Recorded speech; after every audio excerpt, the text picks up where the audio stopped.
ಮಾನ್ಯ ಸಿದ್ದರಾಮಯ್ಯನವರು ನಮ್ಮ ನಡೆ ಕೃಷ್ಣೆಯ ಕಡೆ ಅಂತ ಹೇಳಿ ಒಂದು ಯಾತ್ರೆಯನ್ನು ಮಾಡಿದ್ರು 2012ರಲ್ಲಿ. ಬಹಳ ಅದ್ಭುತವಾದ ಯಾತ್ರೆ, ಬಹಳ ಉತ್ತಮ ಪ್ರತಿಕ್ರಿಯೆ ಬಂತು. ಆ ಯಾತ್ರೆಯ ಫಲಶ್ರುತಿಯಾಗಿ 2013ರಲ್ಲಿ ಅಧಿಕಾರಕ್ಕೆ ಕೂಡ ಕಾಂಗ್ರೆಸ್ ಸರ್ಕಾರ ಬಂತು. ಮಾನ್ಯ ನಮ್ಮ ಎಚ್.ಕೆ. ಪಾಟೀಲ್ರು ಅವರು ಕೃಷ್ಣ ನೀರು ಜನ ಮತ್ತು ಜಲ ಮತ್ತು ಜನ ಅಂತ ಪುಸ್ತಕನೂ ಬರೆದು ಕೃಷ್ಣ ಬಗ್ಗೆ, ಕೃಷ್ಣೆಯ ಕತೆ ವ್ಯತೆ ಅಂತ ಹೇಳಿ ಕೃಷ್ಣ ಬಗ್ಗೆ ಪುಸ್ತಕ ಕೂಡ ಬರೆದ್ರು.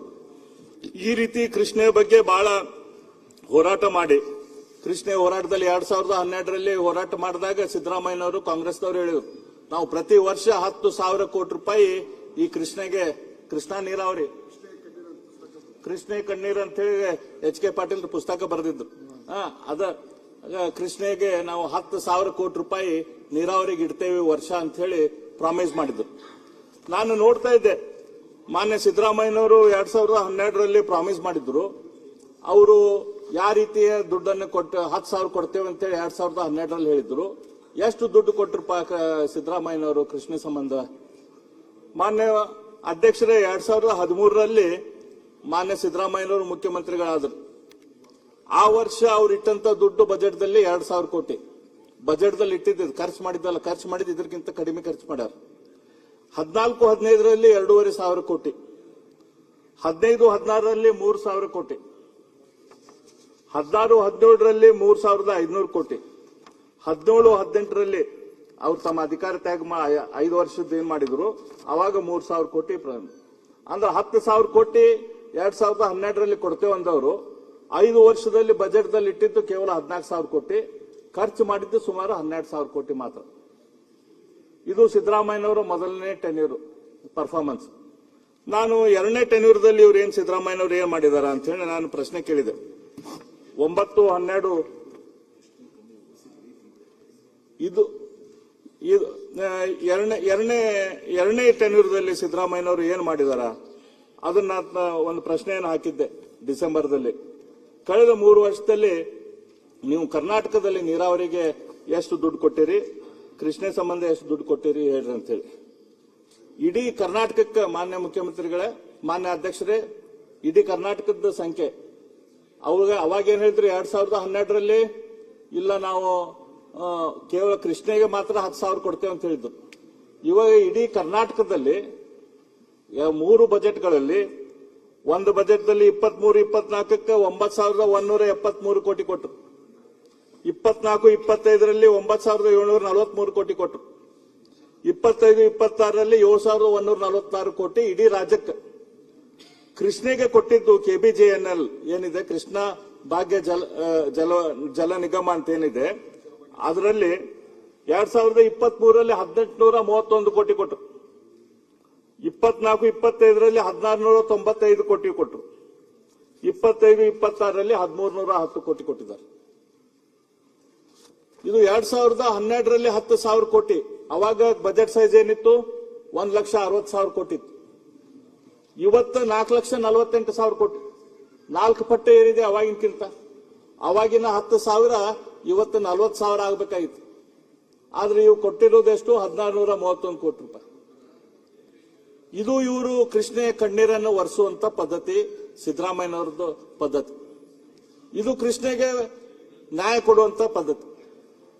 ಹೋದ ಬಜೆಟ್ದಲ್ಲಿ ಹೇಳಿದ್ರು, ಇಲ್ಲ ನಾವು ಲ್ಯಾಂಡ್ ಅಕ್ವಿಸಿಷನ್ ಅನ್ನು ಶುರು ಮಾಡ್ತೇವೆ, ನಾನ್ ಅಗ್ರಿಕಲ್ಚರ್ ಲ್ಯಾಂಡಿಗೆ 30 ಲಕ್ಷ, ಇದಕ್ಕೆ 40 ಲಕ್ಷ ಕೊಡ್ತೇವೆ ಅಂತ ಹೇಳಿದ್ರು.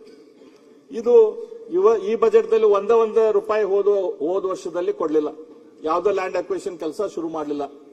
ಇವತ್ತು ಕೂಡ ಮತ್ತು ಅದ ಘೋಷಣೆ ಮಾಡ್ತಾರ, ನಾವು ಲ್ಯಾಂಡ್ 524 ಮೀಟರ್ ಏನು ಏರಿಸಬೇಕಾಗಿತ್ತೆ ಆಲ್ಮಟ್ಟಿ ಡ್ಯಾಮಿನ ಹೈಟು, ಅದ್ರ ಸಂಬಂಧ ಲ್ಯಾಂಡ್ ಅಕ್ವಿಸಿಷನ್ ಏನ್ ಮಾಡಬೇಕು, ಅದ್ರ ಸಂಬಂಧ ಲ್ಯಾಂಡ್ ದುಡ್ಡು ಕೊಡ್ತೇವೆ ಅಂತ ಹೇಳಿ.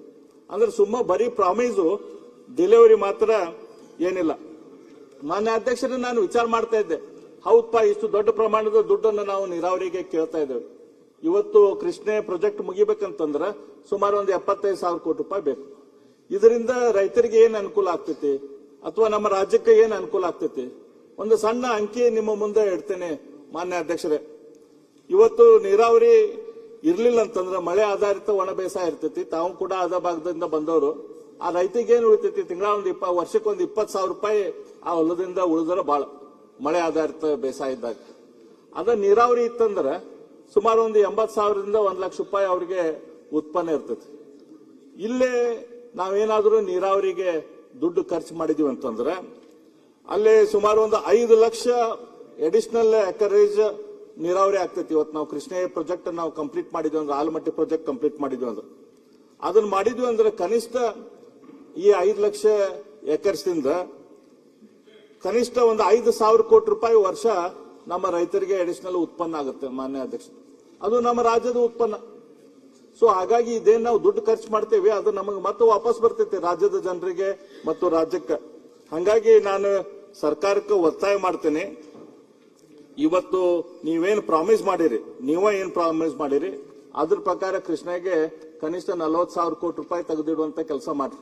ಯಾಕಂದ್ರೆ 2012ರಲ್ಲಿ ನಮ್ಮ ಬಜೆಟ್ 1,60,000 ಕೋಟಿ ಇದ್ದಾಗ 10,000 ಕೋಟಿ ಹೇಳಿದ್ರಿ.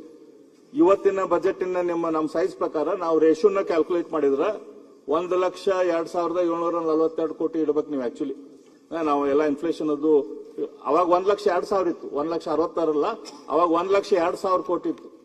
ಇವತ್ತು 4,44,000 ಕೋಟಿ ಆಗಿತ್ತು. ಹಂಗಾಗಿ ಅದ್ರ ರೇಷಿಯೋ ಪ್ರಕಾರ ಇವತ್ತು ಸುಮಾರು 44,000 ಕೋಟಿ ನೀವು ಇಡಬೇಕಾಗ್ತೈತಿ. ನೀವು 44,000 ಕೋಟಿ ಇದಕ್ಕೆ ಕೃಷ್ಣಗೆ ತೆಗೆದಿಡ್ರಿ ಅಂತ ಹೇಳಿ ನಾನು ಒತ್ತಾಯ ಮಾಡ್ತೇನೆ. ಅದೇ ರೀತಿ ನಮ್ಮ DK ಶಿವಕುಮಾರ್ ಅವರು ಮೇಕೆದಾಟುನ ಒಂದು ದೊಡ್ಡ ಹೋರಾಟವನ್ನು ಮಾಡಿದ್ರು. ಈಗ ಕಳೆದ 3 ವರ್ಷದಲ್ಲಿ ಮೇಕೆದಾಟಿಗೆ ಏನ್ ಮಾಡಿರಿ ಅಂತಂದ್ರೆ 0. ಒಂದೊಂದು ಕೆಲಸ ಅಲ್ಲಿ ಏನೂ ಆಗಿಲ್ಲ. ಇನ್ನೂ ಅದ್ರ ಲೀಗಲ್ ಇಶ್ಯೂ ಅದನ್ನ ಹೇಳ್ಕೊಂತ ಕೂಡ್ತಾರೆ ಹೊರತು ಅದನ್ನ ಬಿಟ್ರೆ ಮುಂದೆ ಏನು ಡೆವಲಪ್ಮೆಂಟ್ ಬಗ್ಗೆ ಕೆಲಸ ಮಾಡಿಲ್ಲ. ತುಂಗಭದ್ರದಲ್ಲಿ ಬ್ಯಾಲೆನ್ಸ್ ರಿಸರ್ವೇಯರ್ ಮಾಡುವಂತ ಅವಶ್ಯಕತೆ ಇದೆ. ಅದ್ರ ಬಗ್ಗೆ ಕೂಡ 1 ರೂಪಾಯಿಯನ್ನು ತೆಗೆದಿಟ್ಟಿಲ್ಲ ಬ್ಯಾಲೆನ್ಸ್ ರಿಸರ್ವೇಯರ್ ಮಾಡುವಂತದ್ದು. ಹಾಗಾಗಿ ಈ ರೈತರ ಬಗ್ಗೆ ಯಾವುದೇ ರೀತಿಯ ಕರುಣೆ ಅಥವಾ ರೈತರ ಧ್ವನಿಗೆ ಬೆಂಬಲ ಆಗುವಂತ ಯಾವುದೋ ಒಂದು ಉದ್ಗಾರ ನೀರಾವರಿ ಮೂಲಕ ಮಾನ್ಯ ಮುಖ್ಯಮಂತ್ರಿಗಳು ಮಾಡಿಲ್ಲ.